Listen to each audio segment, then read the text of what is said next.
Hello बच्चों, आप लोगों का हमारे यूट्यूब चैनल ओबरा एजुकेशन में स्वागत है।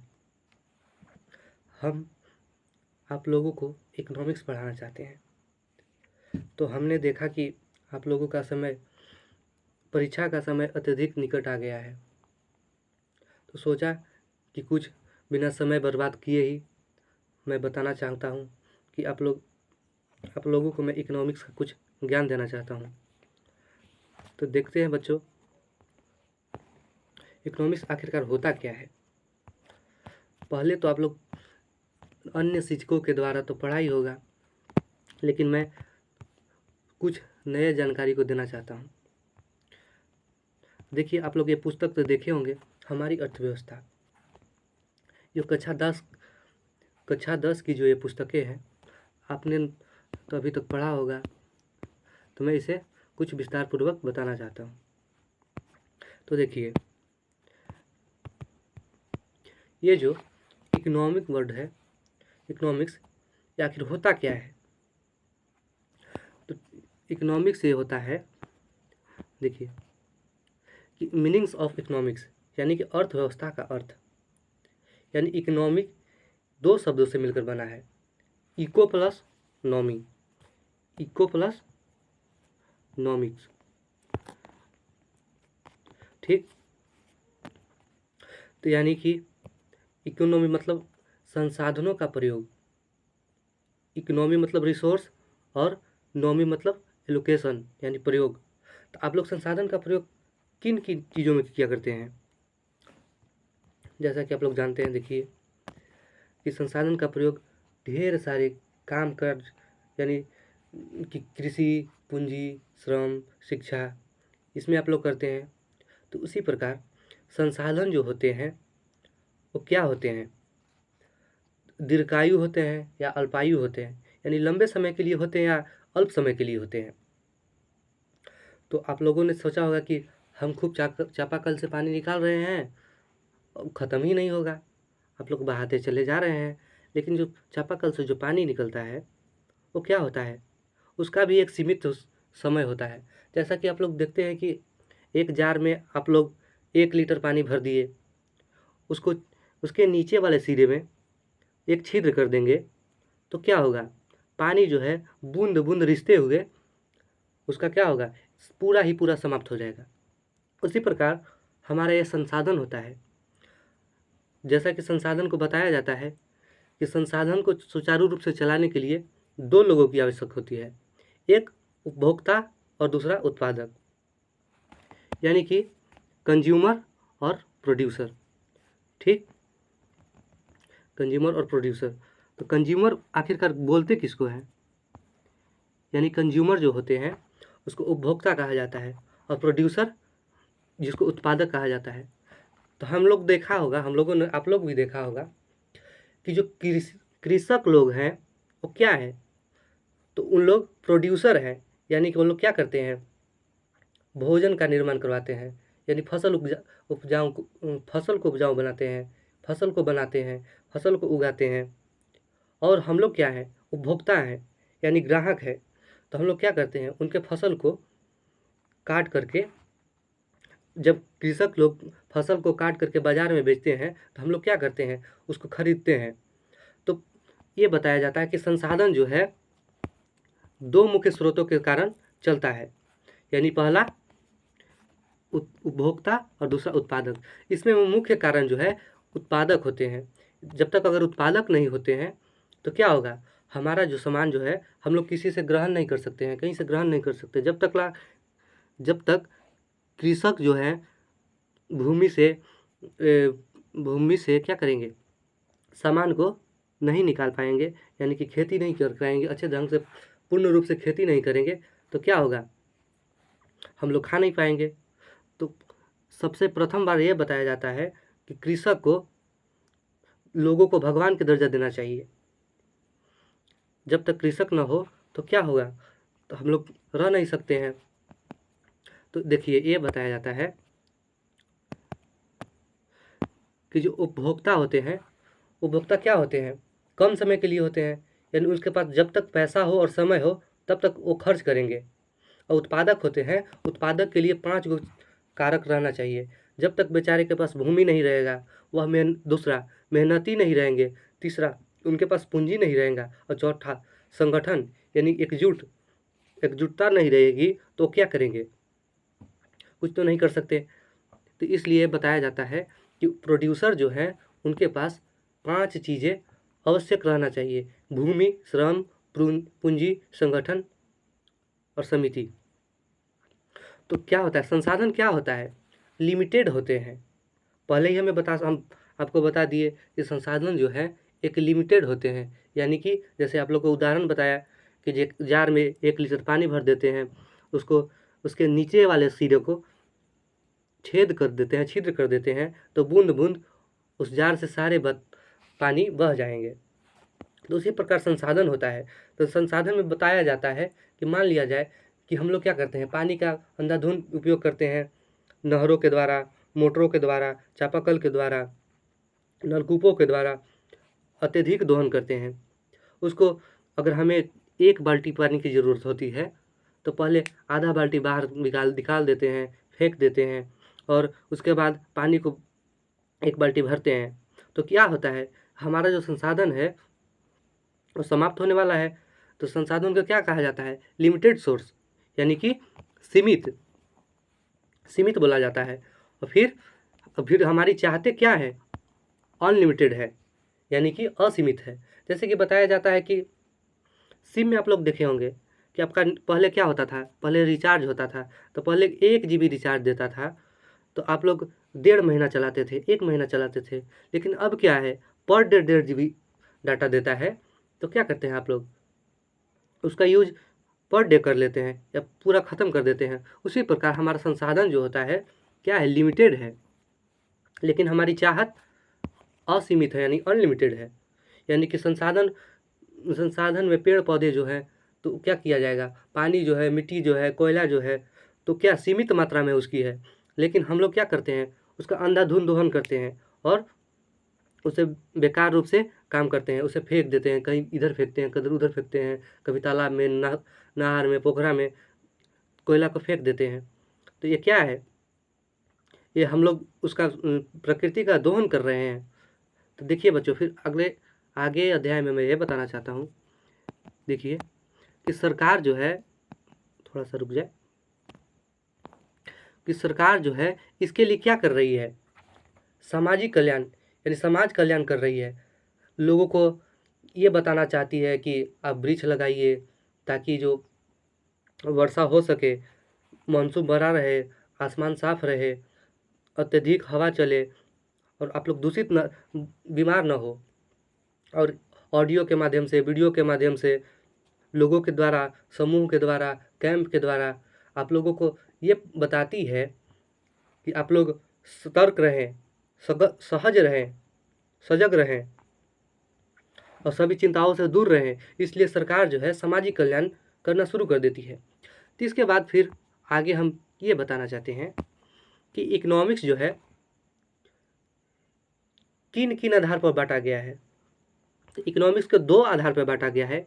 एक होता है मैक्रो इकोनॉमिक्स, एक माइक्रो इकोनॉमिक्स, एक दूसरा मैक्रो इकोनॉमिक्स। यानी माइक्रो का कहने का मतलब छोटे स्तर पर, यानी व्यष्टि अर्थशास्त्र, और दूसरा मैक्रो का मतलब बड़े स्तर पर, यानी समष्टि अर्थशास्त्र। तो माइक्रो इकोनॉमिक्स के पिता एडम स्मिथ साहब हैं। ठीक, उसी प्रकार मैक्रो इकोनॉमिक्स के पिता जेम्स गिन्स साहब हैं। फिर उसके पश्चात इकोनॉमिक्स के पिता किन्हें कहा जाता है? इकोनॉमिक्स के पिता, father of economics, Adam Smith साहब को बोला जाता है। उनका एक पुस्तक है जिन्होंने 1776 ईस्वी में एक लिखा था। उसे ये बताया जाता है कि उन्हें कहा जाता है, उनकी पुस्तक का नाम वेल्थ ऑफ नेशन है। ठीक, उन्होंने 1776 ईस्वी में वेल्थ ऑफ नेशन नाम की एक पुस्तक लिखी थी, जिसमें उन्होंने अर्थशास्त्र के बारे में पूरी तरह से जानकारी बताई थी। और उनका कहना था कि इकोनॉमिक्स जो होते हैं 2 तरह के होते हैं, एक माइक्रो इकोनॉमिक्स, एक मैक्रो इकोनॉमिक्स। यानी कि एक व्यष्टि अर्थशास्त्र, एक समष्टि अर्थशास्त्र। ठीक है, अगला पेज में जाते हैं।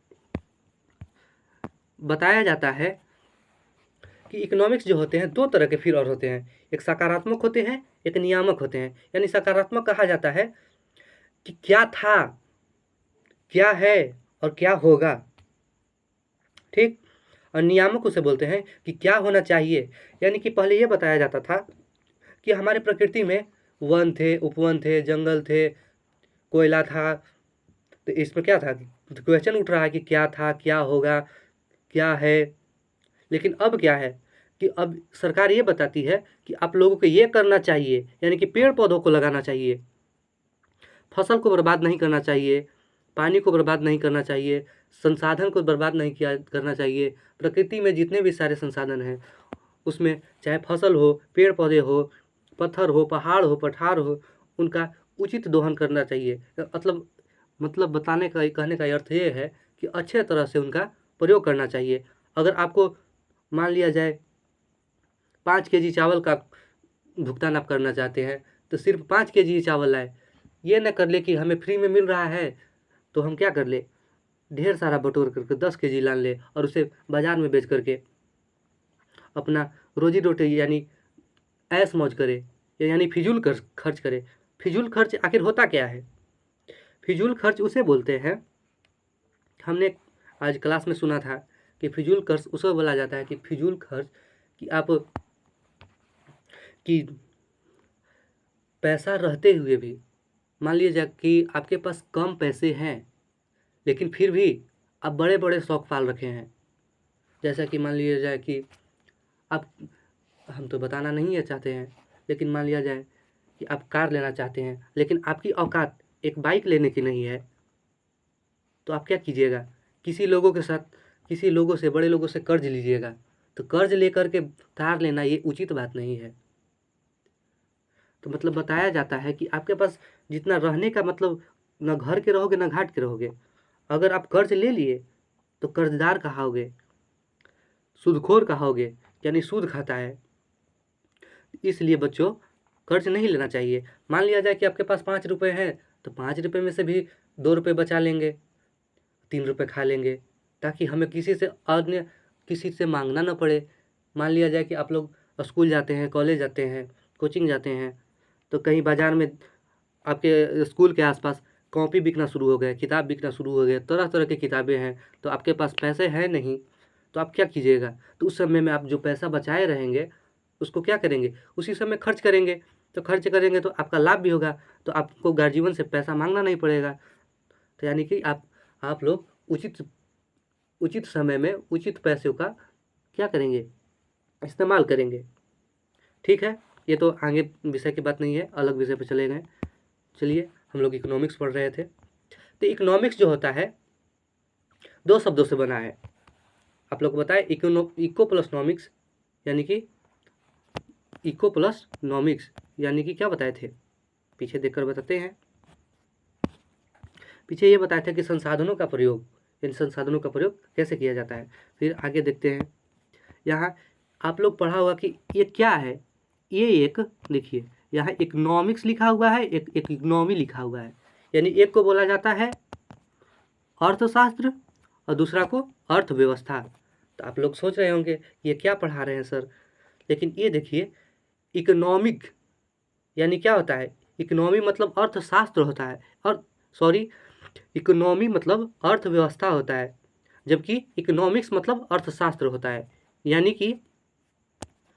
कि ये होता है कि आप लोग जो नियम बनाते हैं या सिद्धांत बनाते हैं, या नियम यानी लॉज और थ्योरी ये बनाते हैं, तो ये क्या होता है, ये इकोनॉमिक्स होता है, यानी अर्थशास्त्र होता है। जबकि जिसको लागू किया जाता है उसको बोला जाता है अर्थव्यवस्था, लागू किया जाता है उसको बोला जाता है अर्थव्यवस्था। फिर आगे बताते हैं कि टाइप ऑफ इकोनॉमिक्स जो है कितने प्रकार के होते हैं। ठीक है, तो आप लोग जान रहे होंगे इकोनॉमिक्स जो 3 प्रकार के होते हैं। पहला पूंजीवादी, दूसरा समाजवादी, तीसरा मिश्रित अर्थव्यवस्था। यानी कि पहला जो होता है क्या होता है? पूंजीवादी अर्थव्यवस्था, दूसरा समाजवादी अर्थव्यवस्था, तीसरा मिश्रित अर्थव्यवस्था, मिक्स्ड इकोनॉमिक्स। ठीक है, तो हम जैसा कि आप लोग मतलब जानते होंगे कि देखिए आप लोग आपके पिता की आप लोग मान लीजिए भाई बहन 2-3 हैं, तो आप लोग को क्या पूछा जाता है कि आपके पिताजी हैं, कोई लोग पूछेंगे कि आपके कितने पुत्र हैं, आपके पिताजी से कोई पूछेंगे तो बोलेंगे कि हमारे 3 पुत्र हैं। एगो का मान लिया जाए कि नाम है पूंजीवादी, एगो का नाम है समाजवादी, एगो का नाम है मिश्रित। यानी कि बताना चाहते हैं कि एगो का नाम है रमेश, एगो के सोहन, एगो के मोहन, ये बताते हैं। उसी प्रकार इकोनॉमिक्स जो होता है, तो इकोनॉमिक्स में ये बताया जाता है कि इकोनॉमिक्स जो है 3 पुत्र होते हैं, यानी कि पहला पूंजीवादी, दूसरा समाजवादी, तीसरा मिश्रित। ठीक, आगे बताते हैं। तो पूंजीवादी अर्थव्यवस्था क्या होता है? कैपिटलिस्ट क्या है? रुक जाइए, कैपिटलिस्ट इकोनॉमिक्स। ठीक, यानी कि बाजार और सेवाओं का स्वतंत्र प्रवाहन पूंजीवादी अर्थव्यवस्था कहलाता है। फिर से बोलते हैं, बाजार सेवाओं का स्वतंत्र प्रवाहन पूंजीवादी अर्थव्यवस्था कहलाता है। तो पूंजीवादी अर्थव्यवस्था होते हैं निजी क्षेत्र में होते हैं, यानी प्राइवेट सेक्टर में होते हैं। ठीक, तो पूंजीवादी अर्थव्यवस्था को इसमें क्या होता है? मांग की आपूर्ति की जाती है, जिसमें कि उपभोक्ता और उत्पादक का कोई कंट्रोल नहीं होता है। इसमें उपभोक्ता और उत्पादक क्या है? इसमें उपभोक्ता और उत्पादक क्या है? तो आपको बताए, हम पीछे ही बताएं कि उत्पादक जो होता है वो क्या है? मान लीजिए उत्पादक कृषक है और हम लोग जो ग्राहक हैं वो लोग क्या है? उपभोक्ता है। तो वही बताया जाता है कि उत्पादक जब तक वो चाहता है कि हम पूरा सामान बेचना शुरू कर दें, पूरा सामान हमारा बिक जाए, और उपभोक्ता चाहता है कि हमारे पास जितने पैसे हैं उसे लुटा दें। जब तक हमारा पैसा खर्च न हो जाए, ख़त्म न हो जाए, तब तक हम शांत नहीं रहेंगे। मान लीजिए कि ये कृषक है, कृषक क्या है? उत्पादक है। और उपभोक्ता क्या है? हम लोग हैं, ग्राहक लोग। तो क्या करते हैं? तो हम लोग कृषक से सामान खरीदते हैं। जब तक हमारे पैसा ख़त्म न हो जाए तो हम लोग वहाँ से हिलते डुलते तक नहीं है। मान लिया जाए कि आप लोग पिज़्ज़ा बर्गर खाने गए, तो पिज़्ज़ा का मालिक क्या है? उत्पादक है, प्रोड्यूसर है, जबकि आप लोग क्या हो? उपभोक्ता हो। ठीक है, अब ये देखो बताया जाता है कि जो पूंजीवादी अर्थव्यवस्था है ये सार्वजनिक रूप से होती है। ठीक, और फिर इसमें सरकार का भी भागीदारी रहता है। ठीक है, तो इसके उद्देश्य क्या है? पूंजीवादी अर्थव्यवस्था का उद्देश्य क्या है? उद्देश्य ये है कि इससे अत्यधिक लाभ कमाना। इसका उद्देश्य ये है कि अत्यधिक लाभ कमाना। ठीक, रुक जाइए। जहाँ पर सरकार का देखिए इसमें ये बताया जाता है, एक लेजर फेयर नामक एक ये क्या है? लेजर फेयर एक पुस्तक है, एडम स्मिथ साहब का है। उसमें ये बताए हैं कि जहाँ पर सरकार का कोई नियंत्रण नहीं है। ठीक, यानी कि ये बोलना चाहते हैं कि जहाँ सरकार जो है उस पर नियंत्रित नहीं कर सकती है। यानी पूंजीवादी अर्थव्यवस्था ये होता है कि उसमें ढेर सारे पूंजीपति, उद्योगपति लोग रहते हैं, वो पूंजीवादी अर्थव्यवस्था हुआ। फिर उसके बाद दूसरा ये बताना चाहते हैं कि जहाँ मांग और आपूर्ति का नियंत्रण नहीं किया जा सकता। वही बात दोबारा बोले हैं, ये बताए हैं कि जहाँ मांग और आपूर्ति की नियंत्रण नहीं किया जा सकता है। मान लिया जाए कि आप लोग क्या करेंगे? आप लोग जो है, रुक जाइए, आप लोग जो हैं मांग क्या करेंगे?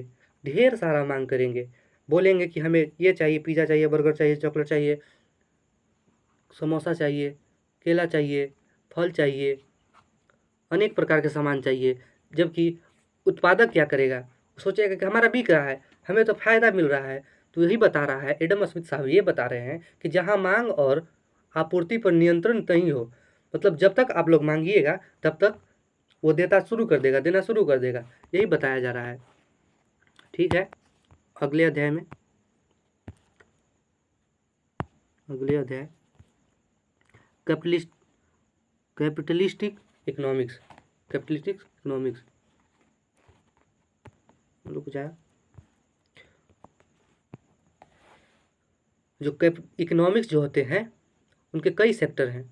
देखिए, जैसा कि निजी स्वामित्व, इसमें होता है पूंजीवादी अर्थव्यवस्था में होता है कि एक निजी स्वामित्व होता है, फिर संस्थाएं स्वतंत्र होती हैं, इसमें लाभ मिलता है। इसमें क्या होता है, कीमत तंत्र का प्रभाव होता है, यानी मांग और आपूर्ति दोनों होते हैं। इसमें उपभोक्ता संप्रभुता होता है, यानी कि उपभोक्ता ही सर्वोपरि होता है, यानी कि आप जो जो यूज करना चाहते हैं वही होना चाहिए उसमें।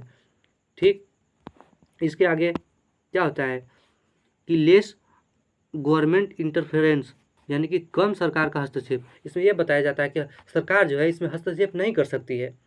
फिर अगला कि फ्रीडम ऑफ मार्केट फोर्सेस, यानी कि बाजार में आपको कोई भी फोर्स नहीं किया जाएगा, कि ये नहीं कहा जाएगा कि आप ये सामान मत खरीदिए या आप ये सामान न ले जाइए। ये आपकी रुपए हैं, आप जो खर्च करना चाहते हैं, जो करना चाहते हैं वो कर सकते हैं। ठीक है, इसके बाद आगे अध्याय में तो देखिए, आप लोग ये पढ़े होंगे, आप लोगों के एग्जाम में ये पूछा जाता है कि क्या पूंजीवादी अर्थव्यवस्था में कौन कौन से देश आते हैं। ठीक है, तो पहला आता है यूएसए यानी संयुक्त अमेरिका, दूसरा आता है हांगकांग, तीसरा सिंगापुर, चौथा न्यूजीलैंड, पांचवा ऑस्ट्रेलिया और छठा कनाडा। ये जो सारे जो देश हैं ये क्या है, पूंजीवादी अर्थव्यवस्था वाले देश हैं। ठीक है, आप लोगों ने तो ये पढ़ा होगा, हम आप लोगों को रिवीजन करवा देना चाहते हैं, रिवीजन करा रहे हैं। फिर देखिए इसके बाद क्या होता है, अगला सेक्टर यानी दूसरा सामाजिक अर्थव्यवस्था यानी सोशलिस्ट, यानी इसमें यह बताया जाता है कि इसमें सरकार की चल रही है। यानी कि पूंजीवादी में क्या होता था कि पूंजीपति उद्योग धर्मियों का चलता था, लेकिन इसमें क्या है, केवल सरकार ही काम कर सकती है, इसमें पूंजीपति लोग नहीं कर सकते हैं। जैसा कि बाजार सेनाएं पर पूर्ण नियंत्रण, उद्देश्य यानी समाज कल्याण। इसमें बताया जाता है, कहाँ गया,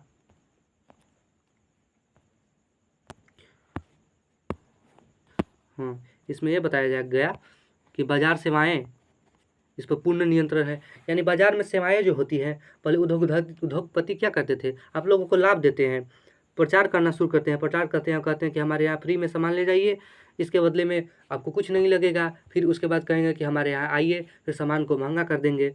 तो क्या करेंगे, उस पर नियंत्रण है। यही समाजवादी अर्थव्यवस्था में है कि उस पर नियंत्रण है, जबकि पूंजीवादी अर्थव्यवस्था में नियंत्रण नहीं है। फिर दूसरा, इनका उद्देश्य क्या है, समाजवादी अर्थव्यवस्था का उद्देश्य ये है कि समाज का कल्याण करे, जबकि पूंजीवादी अर्थव्यवस्था का क्या है कि हम आपको जितना लूट सके, ये बताया जाता है। ठीक, आगे वाले अध्याय में, चैप्टर में देखिए सोशलिस्ट इकोनॉमिक्स, सामाजिक अर्थशास्त्र। तो सामाजिक अर्थशास्त्र होते हैं, उसमें क्या होते हैं, कलेक्शन ऑनरशिप ऑफ रिसोर्सेज, यानी संसाधन, सामूहिक संसाधन, जम हो जा रहा है, संसाधक सामूहिक। फिर केंद्रीय नियोजन प्रणाली, उपभोक्ता इसमें नहीं होता है, आय का समान वितरण होता है। यानी बताया जाता है कि पूंजीवादी अर्थव्यवस्था में क्या था, संसाधन का सामूहिक रूप से दोहन नहीं किया जा रहा था उसमें, हाँ, संसाधन का सामूहिक रूप से दोहन किया जा रहा था, जबकि इसमें क्या है कि उपभोक्ता का दोहन नहीं किया जा रहा है, यानी आय का समान वितरण नहीं किया जा रहा है। फिर आगे देखिए, तो आप लोगों ने तो ये समझ लिया कि सामाजिक अर्थव्यवस्था होता है कि समाज के कल्याण के लिए किया जाता है, जबकि पूंजीवादी अर्थव्यवस्था होता है कि बड़े बड़े उद्योगधर्मी पूंजीपति लोग आप लोगों को क्या करना चाहते हैं, लूटना चाहते हैं। वो कहते हैं कि नहीं, ये कीजिए, वो कीजिए, हमारा सामान खरीदिए, ये कीजिए। लेकिन सामाजिक अर्थव्यवस्था आता है कि सामूहिक रूप से सभी लोगों को ये सजग किया जाता है, कहा जाता है कि आप लोग सीमित रूप से रहें, संसाधन को एकत्र करके रखें, केंद्रीय नियोजन प्रणाली बनाए, यानी सेंट्रल लेवल पर कुछ योजनाएं करें ताकि आप लोगों को कुछ लाभ हो सके। फिर आगे देखिए, अगला मिश्रित अर्थव्यवस्था। तो आप लोगों ने सुना होगा कि हमारा भारत जो देश है वो मिश्रित अर्थव्यवस्था वाला देश है। यानी कि हमारा भारत देश में मिश्रित अर्थव्यवस्था है। इसमें ये होता है कि निजी और सार्वजनिक क्षेत्र दोनों उपलब्ध रहते हैं, यानी कि दोनों रहते हैं, दोनों साथ साथ कार्य करते हैं कि इसमें निजी क्षेत्र वाला हो गया और सार्वजनिक क्षेत्र वाला हो गया, दोनों काम करते हैं। इसको बोला जाता है मिश्रित अर्थव्यवस्था। फिर इसके बाद समाजवाद के पिता कार्ल मार्क्स साहब हैं। उन्होंने एक पुस्तक लिखी, दास कैपिटल। तो आप लोगों ने इतिहास में पढ़ा होगा कि कार्ल मार्क्स की पुस्तक क्या है, तो दास कैपिटल है। इतिहास का चैप्टर शायद 1 में होगा, हाँ 1 में है। ये बताया गया है कि इतिहास कार्ल मार्क्स ने एक पुस्तक लिखी, उसका नाम क्या है, तो दास प्रथा, यानी दास कैपिटल्स। कार्ल मार्क्स साहब को समाजवाद का पिता कहा जाता है। फिर देखिए आगे क्या है, आगे ये है, चलिए आगे, बस इतने के बाद ही मैं बता देना चाहूँ कि मेरा क्लास समाप्त हो गया। तो आप लोगों को जो भी डाउट हो तो आप लोग हमारे चैनल पर आकर के पहले पुस्तक को आप घर पे जाकर पढ़िए, हमारी अर्थव्यवस्था पुस्तक को, और ध्यान से सुचारू रूप से पढ़िए। ये नहीं कि हमारा ट्रेन छूट रहा है, अच्छा से पढ़िए, समझिए, सोचिए और ये करके दिखाइए कि हम लोग क्या कर रहे हैं, इस प्रकृति के लिए हम लोग कुछ कर रहे हैं कि नहीं। तो कुछ जो समझ में ना आए वो लिख करके हमें कमेंट में बताइए, ठीक है। इसके बाद हमारा वही यूट्यूब चैनल जो देख रहे हैं, नया चैनल है ओबरा एजुकेशन। इसमें आप लोग जुड़ करके कुछ हमारा योगदान बढ़ाइए। आप लोग घंटी दबाइए, सब्सक्राइब कीजिए। हाँ, ये बताना चाहते हैं कि आप लोग को जो लिंक जो है, हम नोट्स आप लोग को जो चाहिए, जो हम अभी पढ़ाए हैं, उसका नोट्स टेलीग्राम चैनल पर डाल देंगे। तो उसका टेलीग्राम का लिंक नीचे ही डिस्क्रिप्शन में दे देंगे। तो आप लोग घबराइए मत, ये मत सोचिए कि आप केवल सिर्फ पढ़ा रहे हैं, हमें टेलीग्राम इसका नोट्स भी चाहिए। तो जिन बच्चों को नोट्स चाहिए वो हमें कमेंट कीजिए, चाहे डिस्क्रिप्शन में दिया रहेगा कि टेलीग्राम का लिंक दिया रहेगा, उसमें जाइए, आप लोग ज्वाइन कीजिए और वहाँ में कमेंट कीजिए, बोलिए कि हमें सर नोट्स चाहिए, ये का नोट्स चाहिए, ये का नोट्स चाहिए। तो हम सजग रहेंगे, एकदम पहले से ही निर्भर रहेंगे, आत्मनिर्भर रहेंगे और बोलेंगे कि हाँ ठीक है, हम दे देंगे आप लोगों को। ठीक है दोस्तों, तब हम बस यहीं तक रहना चाहते हैं। चलिए, धन्यवाद।